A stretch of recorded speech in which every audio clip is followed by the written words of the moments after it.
What's up, everyone? Kelly, Mrs. Vians, Kelly here, and we are day 2 at MLG Dallas Fall Championship, and we're going to do a quick recap of what the heck happened today. So, Slasher, take it away with fighting games. We had our first champion of all of MLG for fighting games, Really? Tekken Tag Tournament 2, making its return to MLG circuit this year after a year of being away, along with the new game Tekken. And guess what happened, guys? Korea came in and dominated. What's new? Nothing. JDCR took first place and the championship, and his Korean protege Help Me took second, while Anakin, the best American player, took third, and then the other Korean player took fourth. So Koreans take 3 of the top 4 here in their return to Tekken. Our hearts are scarred. And from what I hear, it was complete domination the entire time, besides Anakin, who played, you know, decently well at the very end. Besides that, the finals were not even close. And he did an interview with him after. He pretty much expected this to happen. He expected to come in here, take all of the money from all the American players, and go home just as his StarCraft boys and League of Legends guys do. He's actually on Najin.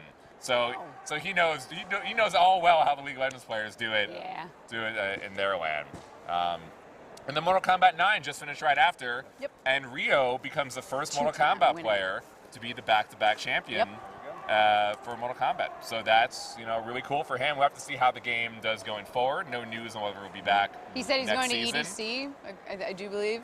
So he's still competing. He's ready. Yeah, Mortal Kombat will probably finish pretty good. Yeah, for I don't the think end he's of done. 2012. No, that was he's a not rumor. done. Rumor. He's done, and he clarified on main stage he's not done. So. He thinks he's probably the best Mortal Kombat player in the world right now. It's hard to take it away from him. Hard when he's got 2 back-to-backs. So. Yeah, it really is. So I guess we'll see how things shape up for next year, and if we will see Mortal Kombat on the circuit next year, or maybe Injustice comes up and takes that spot away. But StarCraft 2 finish up, and look, there's only one big major storyline that we got to talk about with StarCraft 2 today, and that is the epic 7-game series between Flash and Naniwa that saw Naniwa be the first player of this entire tournament to beat Flash in a game and then a full set, including a proxy robo in the 3rd game, completely, you know, coming under for Flash. Never saw it coming.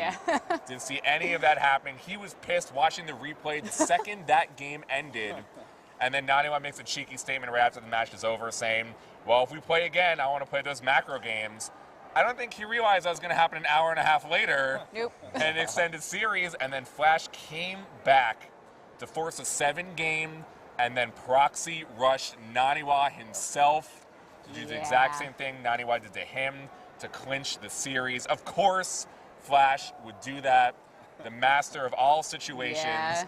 He told me in the post-game interview he's 90% sure Naniwa was going to go that fast expansion. He knew he was going to do that to take that win. So of all the things that happened, with Leenock moving on, Bomber moving on, Flash making it to the playoffs, only 6 players, that he's in top 6 already, he has a possibility of winning the MLG Championship. Flash Kespa, the best pre-pro player of all time. That would just be unbelievable. So that's tomorrow. To me, that automatically #1 story. So Travis, let's hear about League of Legends, more Korean domination.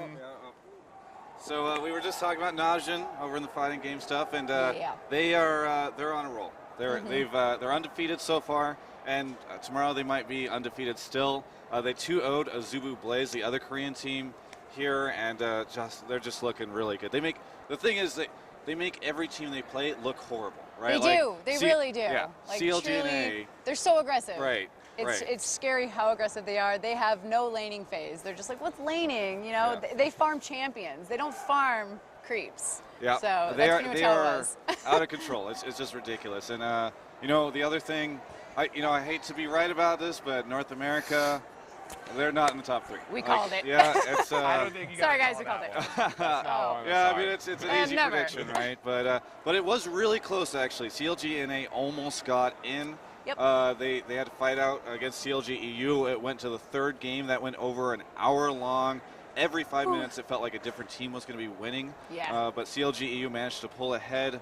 I know CLGNA is kind of sad about it, but you know what? They have new support player Lokodoko. They're getting used to, and I think for the first time in almost a year, they actually outperformed TSM in a tournament. So that's actually a really interesting story. Yeah, so very big deal. I mean, looking at CLGNA, I think there's a good chance that they could perform very well in the future. And then, so tomorrow we're just going to have to see, will the Europeans, CLGU, have a chance at actually doing better than the Koreans? I don't know. I mean, I think Najin Sword is going to take it. Yeah. They just look too good. I agree with Travis. Yeah. So, Tom, you want to break down the Halo stuff? Yeah. So there was 2 absolutely huge matches today. The first one was almost the biggest upset in Halo history, where Instinct, which is probably their lineup, is considered one of the top 5 Halo lineups of all time. Pistola, Ogre 2, and then the brothers, Lunchbox and Roy, the twins. They went down 1-0 in a best-of-3 series to complete randoms. I don't know if it was birthday luck for these guys or what, but their team name was the Fun Police. So the Fun Police was whooping up on these guys, and luckily, Instinct got to game 2 and won in overtime, and then in game 3 dominated in Slayer. It was a 2-1 victory for them. And then we saw SQ go up against Warriors, who Warriors is my pick, I think, now after watching that, to be the winner of MLG Dallas. They're just super strong. Their lineup is legit. Goofy, Ryanoob, and Ninja. I've teamed with all these guys in the past, and I know they're super good. They ended up taking down SQ, who was the MLG Columbus 2012 Reach champions. I kind of talked about this a little bit yesterday, how they were kind of, off tilt. They were messing up a lot. Their communication wasn't there. They didn't look like the team that got second place in the Halo 3 National Champions or the best Reach team. So Warriors is looking really strong right now. We're at the round of 4. Going into the round of 5, moving into the top 16, so the real matches start tomorrow. Make sure you guys tune in to GameSpot.com/esports. It's going to be absolutely crazy. We're out. Peace.